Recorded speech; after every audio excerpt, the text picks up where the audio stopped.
L'édito politique sur Europe 1 avec Le Figaro. Bonjour Vincent Trémollet de Villers. Bonjour Dimitri, bonjour Anissa et bonjour à tous. Vincent. Alors Vincent, l'intervention américaine au Venezuela, mais aussi les déclarations de Donald Trump sur le Mexique, la Colombie et surtout le Groenland. Tout ça perturbe la vie politique française et divise les partis. On a un peu de mal à suivre d'ailleurs. Est-ce que vous pouvez nous aider à nous y retrouver ? Alors ça va être difficile Dimitri parce que tout le monde est perdu. Trump met la politique française sans dessus-dessous. Quand Jean-Philippe Tanguy reproche à Gabriel Attal son atlantisme, donc son trumpisme, c'était chez Sonia Mabrouk hier, il y a de quoi être un peu dérouté. Quand Jean-Luc Mélenchon fait la course avec Dominique de Villepin pour savoir qui sera prix Nobel de droit international, il y a de quoi s'inquiéter. Quand la Maison-Blanche retweet Emmanuel Macron, il y a de quoi être sidéré. Quand la droite se tait ou parle tout doucement sans savoir quoi dire, il y a de quoi s'impatienter. Et quand le Rassemblement national essaye de faire du Chirac, on est en droit de s'interroger. La vérité, c'est que nous sommes à un point de bascule exactement dans la situation décrite par Gramsci dans sa célèbre formule « Le vieux monde se meurt, le nouveau monde tarde à apparaître et dans ce clair-obscur naissent les monstres ». C'est ce qui rend cette période aussi inquiétante que passionnante.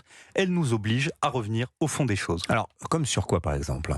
Prenons la notion du droit si souvent invoqué. Un des objets du droit, c'est la protection des honnêtes gens. Mais quand le droit devient droit international, il consisterait alors à protéger Maduro, dont le système oppresse les honnêtes gens.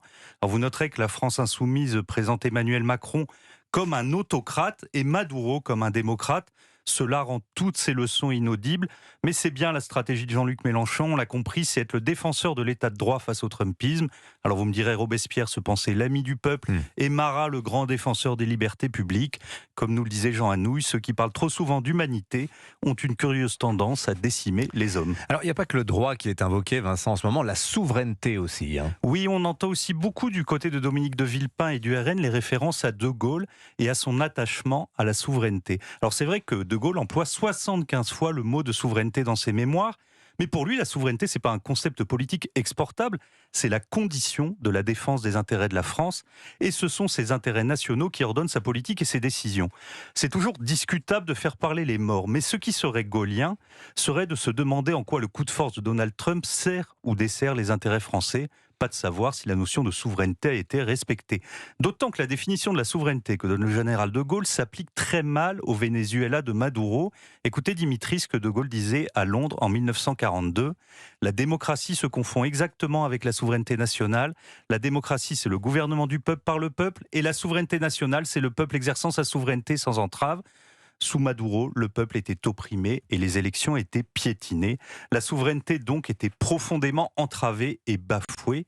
Autre différence, De Gaulle considère que la souveraineté des peuples ne repose pas seulement sur l'exercice du vote, mais aussi sur une culture, sur une mémoire, sur une identité commune, pas sur une idéologie ruineuse et criminelle comme le chavisme. Oui, mais si on revient au Groenland un instant, le discours trumpien est quand même résolument impérial, au mépris de la souveraineté danoise. Ouais, alors là, c'est évident, Copenhague n'est pas Caracas.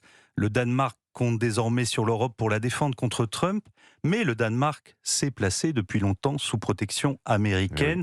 Oui. L'armée de l'air danois, je vous rappelle, est dotée en très grande majorité de F-16 américains. Les États-nations européens, enivrés par l'utopie bruxelloise, ont méprisé les conditions gaulliennes de la souveraineté. Ils se trouvent fort dépourvus depuis que le trumpisme est revenu. L'édito politique sur Europe 1. Merci Vincent Trémollet de Villers.